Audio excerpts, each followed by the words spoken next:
Hey y'all, welcome or welcome back to my channel, The Budgeting Biologist. My name is Brittany. If you're new here, thank you so much for stopping on this little old video. And if you're an oldie but a goodie, thank you so much for coming back as always. Today, I'm going to be talking about kind of my plan to have a no-buy / low-buy year for 2023. So if you're interested in that type of content, please consider giving this video a like, commenting, and of course, subscribing to the channel. If you're planning on doing a low buy or a no buy year, tell me about it. What's your motivation? What are you planning on cutting back on this year? All that good stuff. And with that, let's hop into this video. Okay, guys, so I was inspired to do a low buy / no buy year after watching a couple of different YouTube videos from different budgeting and content creators. And I'm going to put their videos in the description box so you can go ahead and check it out if you're interested. So I have my categories broken down into no, low, and okay. So we're first going to start with no, which is probably going to be the most difficult group of categories that I'm going to be, not spending any money in at all. Okay, so first is clothes. So if you are not new to the channel, you know that I spent a lot of money on clothes in 2022 because I had a career change. I went from working in a research lab where literally no one cares what you wear to a office environment that's fairly professional. So I had to buy a lot of clothes for that change. And when I added up how much money I spent on clothes last year, I kind of don't even want to say it on camera because it's low-key, high-key embarrassing. But I spent well over I think $700 or $800 on clothes last year. So for this year, I am planning on not buying any clothes. But of course, on this channel, we are realistic and we are kind to ourselves. I did put in the exception for bras, underwear, and socks because, if you need new underwear, you need new underwear. Simple as that. But so any other clothes like sweaters, shirts, anything, I won't be buying this year. This also includes clothes for going on vacation. I am going to Costa Rica this upcoming March, and I was gonna buy clothes for that vacation, but then I thought about it. I have enough vacation type clothes from when I went to the Bahamas a couple years ago that are all in still pretty good condition. So I don't even need to buy clothes for a vacation next year. I have a nice winter coat. I have decent winter shoes and sweaters and office attire. So my plan is to spend $0 on clothes this year. Of course, with the exception of bra, underwear, and socks. I still will be funding my clothes sinking funds, in preparation basically for 2024. But I plan to spend no money on clothes this year, so we'll see how it goes. Next, same ballpark is shoes. I bought a decent amount of shoes in 2022, so I should be good on shoes all this year. The next one that I'm a little nervous about putting in the no category is electronics and any various accessories. I should be good on electronics for a while. In 2022, I did buy a new laptop. I did buy a new phone at the beginning of the year. And I just got the camera repaired on my iPhone. I bought a really nice case, so I shouldn't have a problem. So no money on electronics or various accessories that go with any of my electronics is the plan. Next are plants. So I had a phase during the pandemic, when the pandemic first started in 2022, where I was buying so many plants, guys. I was buying a plant every other week. But I've decided that I will not be buying any plans in 2023. One, because I'm gonna keep it real with y'all. Sometimes I am not the best at taking care of the plants that I already have. And they're all low stress plants, and I still don't water them. So I decided I don't need anything else. I don't want any more plants. I will not be buying any plants this year. Next is going to be household decorations. This is things for the apartment, buying decorations for different holidays, things like that. I will not be buying any of that stuff this year. I spent a fair amount of money on Christmas decorations.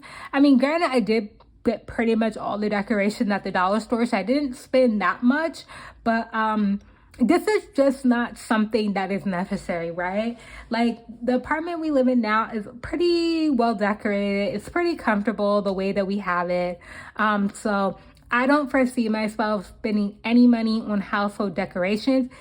Exception, if we do move this year, I have no clue if that's gonna happen. Of course, that'll be an exception, but right now it's not looking like that's gonna happen, at least currently. So no money on household decorations this year. Okay, next is going to be one that I am really sad to put on this list, but this is going to be Bath and Body Works candles and body care. It sucks because Bath and Body Works is actually one of my favorite stores.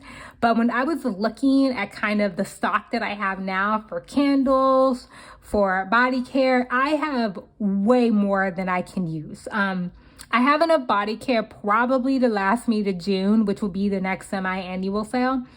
Wait, before I move on, speaking of this semi-annual sale, the one that started in the day after Christmas 2022, I've done really, really well, guys. I've only gone to the store one time, and I only spent $22.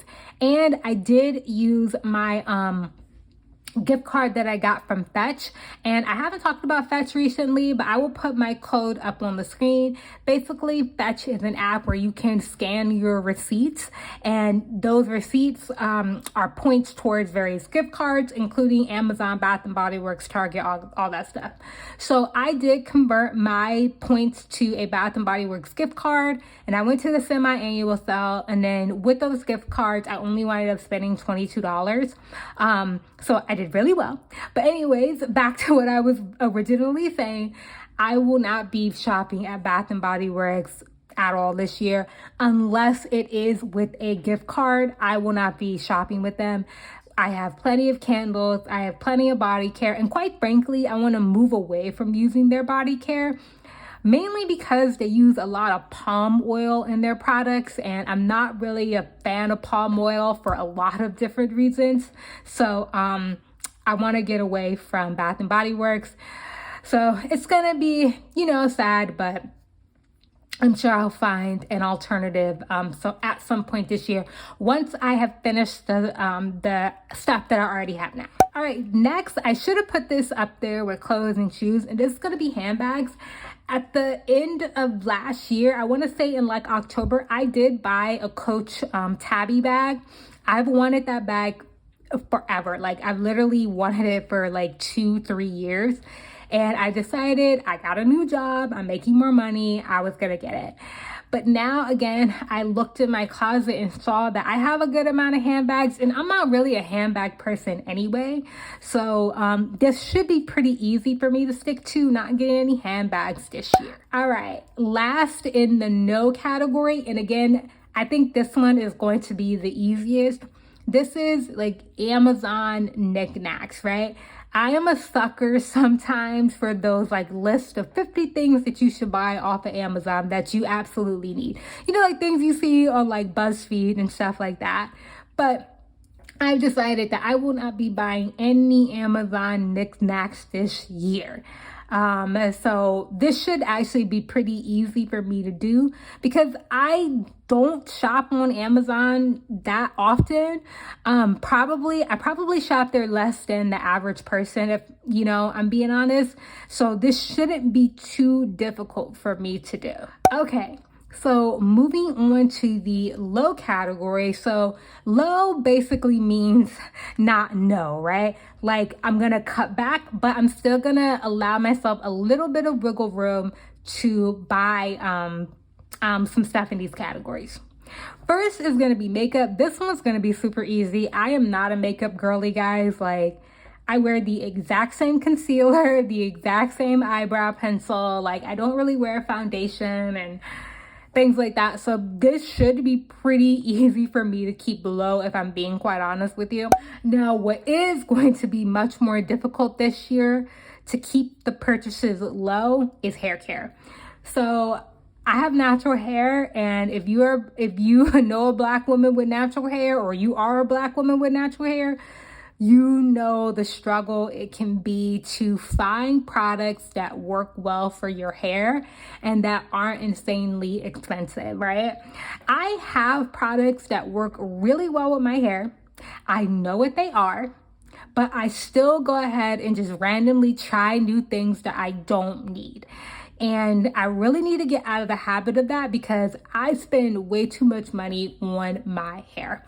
So I am putting this in the low category, and I'm going to stick to the products that I know work really well for my hair and try not to stray this year, no matter how much YouTube recommends that I do. The other thing I want to cut back on this year is various like personal care items. And again, I'm putting this in the low category.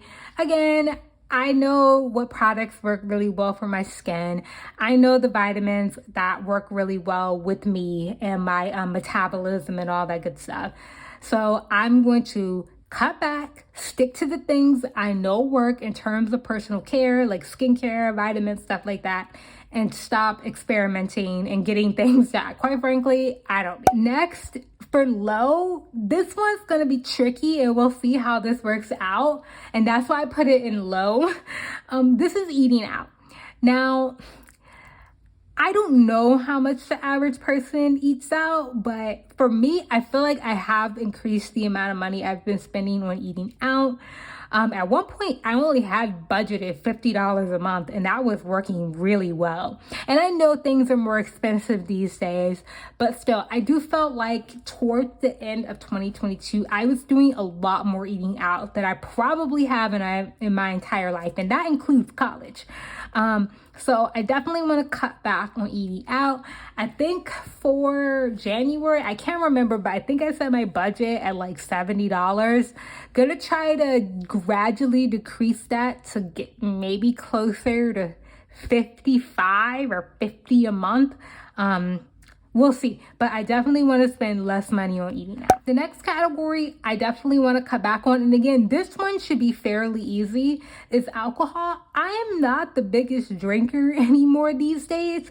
So I get a bottle of wine occasionally, but not anything how it used to be when I started this channel and I had my own separate category for alcohol. I don't do that as much anymore, so this should definitely be able to stay low. Okay, so last category in low is going out / dining out. I want to keep this low, and this is the one I'm probably going to struggle with most out of the low categories, just because I'm a type of person, if I'm out, especially if I'm with my friends, guys.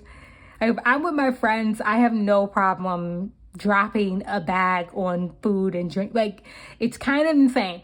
So this is something I definitely want to work on, and I'm gonna have my first test this upcoming Friday. I'm gonna go to happy hour with one of my friends, and I'm gonna challenge myself to spend no more, and this includes my 2 drinks and my appetizers. I'm challenging myself to spend no more than $40. Like, putting it into the universe, I'm not going to spend more than $40. So this is going to be the most difficult one for me, hands down, but pray for me and we'll see how I do. Okay, so moving on to the categories where I'm actually okay with spending more money in these categories, and I'm going to explain why for each one. The first one is traveling. So I like to travel, and I haven't really got to do much. I didn't really get to do much in 2022 for some various reasons. Like, my boyfriend and I took like a very small vacation to like a local beach, and that was pretty much it. So I haven't really done a lot of traveling last year. So for 2023, if I travel, and I guess I already know I'm going to Costa Rica, and I'm probably going to be going on at least one trip for my job, I'm fine with spending money on travel. So that starts with one, I desperately need new luggage. Like, I've had the same carry-on bag for like 9 years, guys. I got it from Ross for like probably $30 or $40. So I definitely need new luggage. And, you know, when I travel, like, I'm going to be much more open to actually spending money, especially if it's somewhere I haven't been before. So this is a category where I'm actually okay with spending a little bit more money in this year. The next category I'm okay with spending a little bit more money in this year is car maintenance. Now, I say this every year. It's always one of my New Year's resolutions to take better care of my car. And I pretty much fail every single year. Like, I get oil changes very late. I don't wash it or vacuum it out. Like, I don't get my tires rotated. Like, maintaining my car is something that's generally at the bottom of the list for me. And that's because prior to 2023, I really didn't drive, guys. When I was in graduate school, I took the bus to school and walked basically everywhere else because I lived in a very urban environment. Same, after I graduated, I lived in the same urban environment and pretty much didn't drive. But now that I live a little bit further out, you know, away from DC, and I do have to drive into my office 3 days a week, I'm going to be driving more than I ever have, if I'm being quite honest. Because even when I was in college, I lived on campus and like I didn't drive. And then once I graduated college, I lived in an apartment very close to my job. So then I didn't drive. So this is probably going to be one of the biggest changes in my life is I'm going to be driving a lot more. So I actually need to put some freaking effort into keeping my car maintained. Okay, so the next category I'm actually okay in spending a little bit more money in this year is self-care. Self-care is something I generally don't spend a lot of money on. Like, I don't get my nails done that often. I don't think I've ever gotten a professional massage ever. But this is something that I am okay with spending a little bit more money on this year. And of course, self-care can take many different forms. But for me, that's probably going to be getting a pedicure and a manicure every once in a while. And like I said, I do want to get like a professional massage or a professional facial. I would love to get a professional facial. I have a friend who is an esthetician. Like, her side hustle is being an esthetician. And she always like posts like these like things on her Facebook about like, you know, the benefits of getting a facial and all that stuff. So self-care is another category I'm okay with spending a little bit more money on this year. Okay, the next category I'm okay with spending a little bit more money on is my dog, Titan. I'm pretty much obsessed with him. And I'm okay with spending more money on him because he makes me happy. I make him happy. And I want him to be with us for as long as possible. So I am okay with spending a little bit more money on him this year. Okay, and then the last category that I am definitely okay with spending more money on this year, and I may have talked about this in one of my previous videos. I think it was like my financial goals of 2023. I'm gonna put that video up in the cards, is giving. So I typically donate to various charities or give money to people I see out, and I definitely want to give more. I'm very fortunate the place I am in my life right now. And you know, what type of person would I be if I didn't take the opportunity to give back to others, right? So that is definitely something I want to do more of this year, and I want to be more intentional about giving as well. Okay guys, so that is going to end my video. So if you did enjoy, please consider giving this video a like, commenting, and of course subscribing. And again, if you're planning on doing a no buy year or a low buy year, I would love to hear about it down in the comments. And with that, I will see y'all next time. Bye.